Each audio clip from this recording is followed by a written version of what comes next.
శ్రీమాత్రే నమః. అందరికీ నమస్కారం అండి.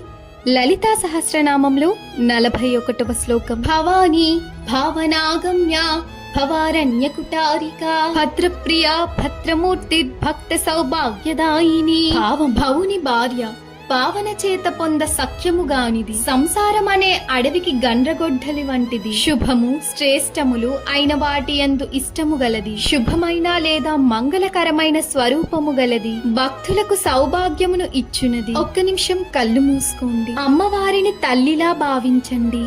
మనం ఎంత దూరంగా ఉన్నా ఆమె దగ్గరకు చేరడానికి ఒక్కటి చాలు. అది భావం. మనం నిజమైన మనసుతో పిలిస్తే అమ్మవారు మన దగ్గరకు వస్తుంది. మన జీవితంలో ఉన్న కష్టాలను ఒక్కొక్కటిగా తొలగిస్తుంది. మనకు శుభం సంతోషం ఇస్తుంది. దేవుని చేరడానికి పెద్ద పూజలు అవసరం లేదు.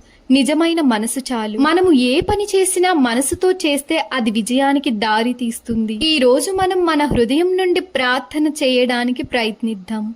లలిత అమ్మవారి కృప మన అందరిపై ఉండాలి. ఆమె మన జీవితాన్ని శుభంగా మార్చాలి. శ్రీమాత్రే నమః.